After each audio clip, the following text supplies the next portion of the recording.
Hello students, I am your course instructor Dr. Chaya BM, Associate Professor, Department of ECE, Sai Vidya Institute of Technology. In this video, we will be covering up topics on operating systems, that is general purpose operating system, real-time multi-user operating system, real-time multitasking operating system and typical arrangement of real-time operating system.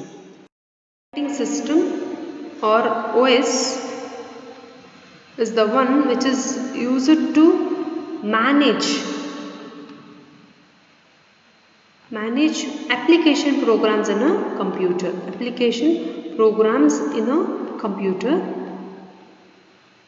So what is this OS? OS is nothing but a program, okay, or a system software. We can tell it is a system software. So it has various jobs, like it manages computer hardware, and it takes care of, and it also manages or takes care of software resources,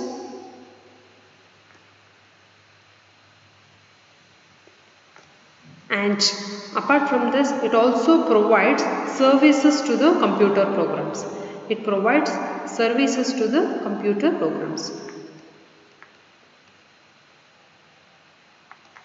Computer programs. So then this is the one which is used to access hardware or IO devices, okay. So this operating system has several functions to be performed. Maybe it is file management, task management, memory management, resource management, and apart from this it is also used to handle input-output operations. So hence we can tell that it is the one wherever there is a communication to hardware or IO devices, everything is done through operating system. So this operating system were basically developed to assist operator to run batch processing computers. General purpose operating system. We mentioned that operating system is a system software which is used to manage computer hardware and software resources to provide services to the computer programs, right? So what are the various computer programs that are present in the general purpose operating system? So the first so we can see so many programs present here. This is the hardware part, okay, and this is the software operating system, which is nothing but a system software. So these are the various system softwares that are present in the general purpose operating system. We'll go with one by one. So the dispatcher, basically this is a dispatcher. Dispatcher is the one which performs context switching. What do you mean by context switching? Saving the status of the task that is currently using CPU and restoring the status of the task that is being allocated with the CPU time. So dispatcher is a software. Without this dispatcher software, the task CPU time cannot be allocated, and we will not get to know the status of the tasks which are present in a computer system. So operating system has a very important system software that is called as a dispatcher. Dispatcher is the one which performs context switching. We have scheduler. Scheduler is the one which schedules an allocation of CPU time to each task. So if we have some 10 tasks, for example, for every task CPU time has to be allocated. So this is the software which takes care or allocates CPU time to each task. We also have an interrupt handler here. It handles both hardware or software interrupts. It is the one which basically handles various types of interrupts such as hardware or software interrupts. Then we have input-output subsystem. So this is simply called as an IOSS. This is also a program that is present in an operating system which is used to perform IO operation.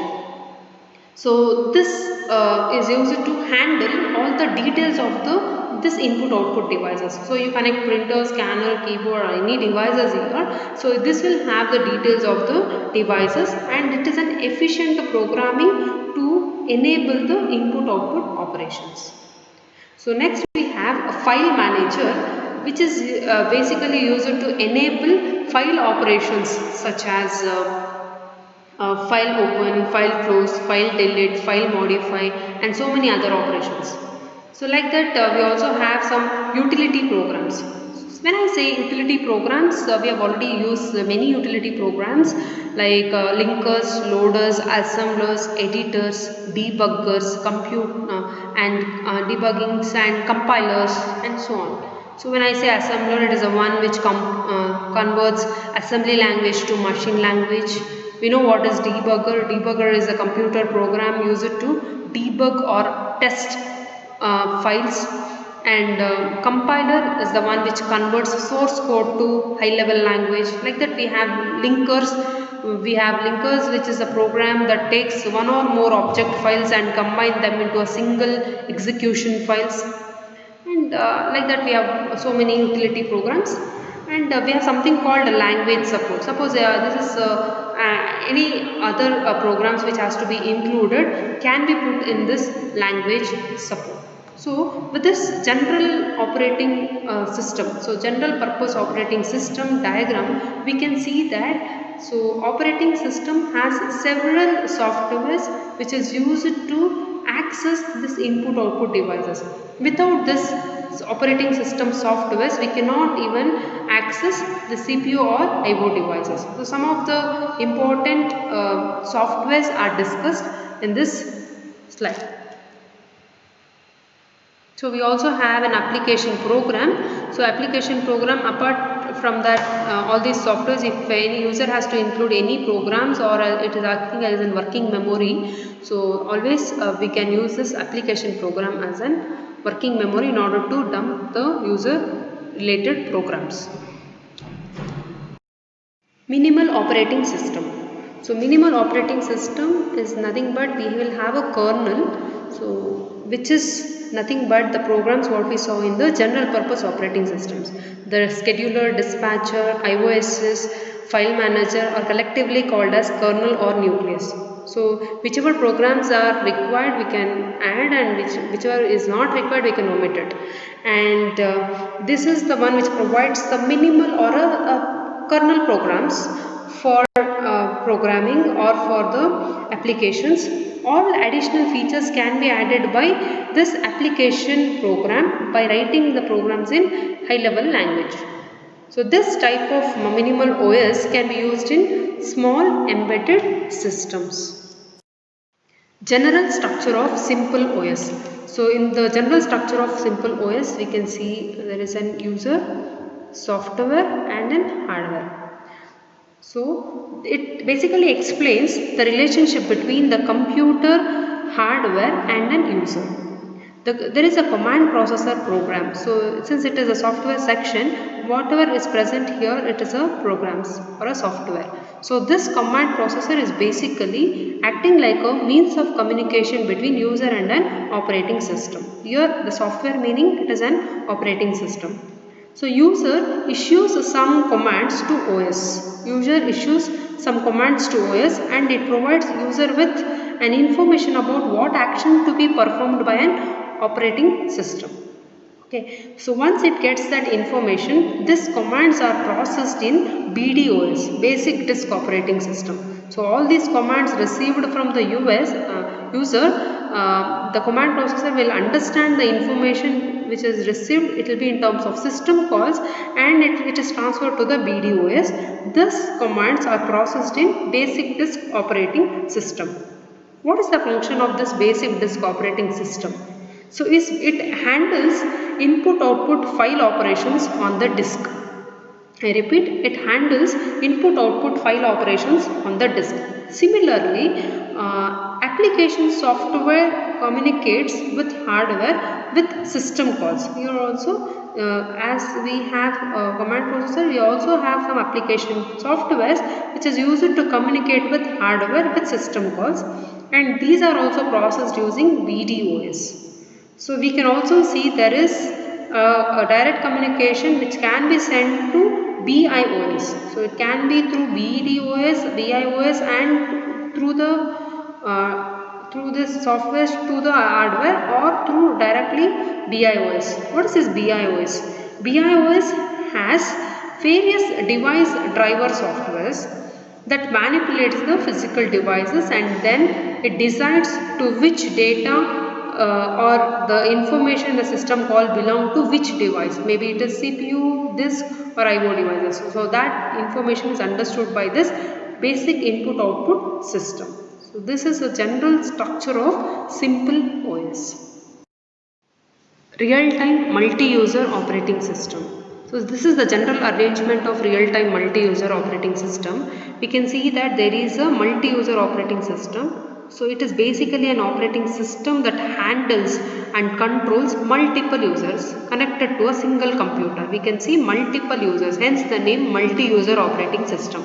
The operating system must ensure to run a program acting as a computer system. So every user has its own program and data. So it is acting as a computer system for their program. So this is acting as a computer system for their program. So the function of this multi-user operating system is that at any point of at any given point of time, it is not possible to predict which user will have the use of CPU, and this OS should ensure that one user program cannot interfere with the operations of another user program. So these are some of the functionalities of this multi-user operating system, and this is one which is basically used to prevent one program or user program corrupting another user program. We can discuss some of the advantages of multi-user operating system. Basically, if there is any error in one computer, then other computers will not get affected, because as I mentioned, every user program acting as one single program. So one advantage of using real-time multi-user operating system is that if one computer in a network gets error, then other computers will not get affected. So some of the other advantages are each user can access same document on all the PCs. Okay, and some of the disadvantage of using this multi-user operating system is that if you have a computer that has a private information stored in, then you sharing your computer with multiple users is dangerous, and creating multiple accounts on a single computer sometimes not fit to the user. So it's better to have multiple computers to each user. And one more advantage disadvantage can be that if one computer gets attacked by the virus, then other computers also get suffered. So this is a general introduction of what is real-time multi-user operating system. Real-time multitasking operating system. The general arrangement of multitasking operating system is shown here. So this real-time multitasking, meaning that you will have one user with multiple tasks. One user with multiple tasks. The multitasking operating system provides interface for executing the multiple tasks. Okay, multiple tasks by the single user at the same time on one computer system. So basically, in multitasking operating system, there is a single user. You can see that there is a single user and many tasks which is cooperating each other in order to serve the purpose of the user. For example, in a real-time system, if you take any one task, okay, like monitoring, controlling and actuation. Suppose we assume that this is performing monitoring, controlling and actuation. For any user or a plant, all these data are important. So it cooperates within themselves in order to produce a single result. So it is like cooperation between the several tasks is possible in case of multitasking operating system. This cooperation requires that the task communicate with each other. Why? To share the common data. Hence, this task communication and data sharing is regulated to protect data private to that particular task. It is regulated in such a way that the data will be private to that particular task. So this is a general arrangement of the real-time multi-user operating system. Typical structure of real-time operating system.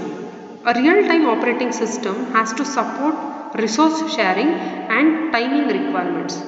So the functional block diagram or the typical structure of the real-time operating system is shown here.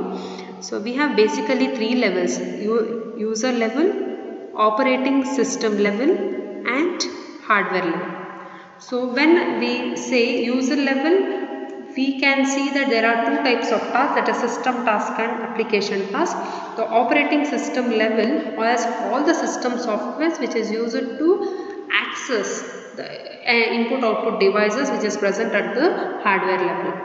So the functions of the real-time operating system are task management, memory management, resource management and inter-task communication and synchronization.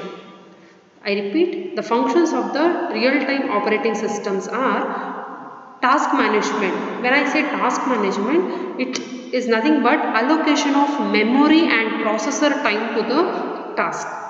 Memory management takes care of control of memory allocation.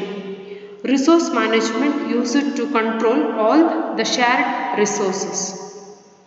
Inter-task communication, it is the one which is used to provide a safe communication between the tasks and to ensure the synchronization of their activities. So in this typical structure of RTOS, we can see there is an operating system level and we have so many softwares here.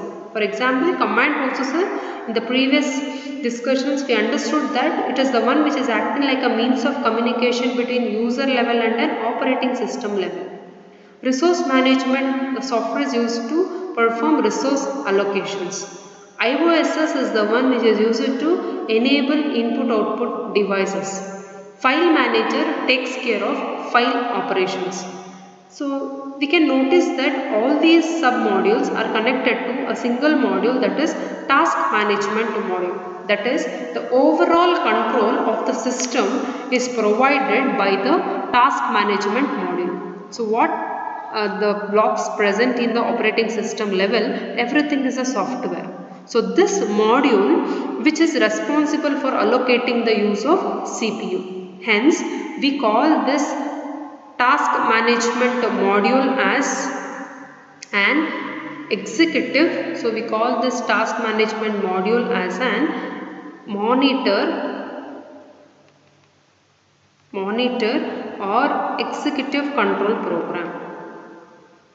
Executive control program, because it is taking care of all the other programs, or we can tell that the overall control of the programs present is taken care by or provided by this task management module. So hence we call this as a monitor or executive control program.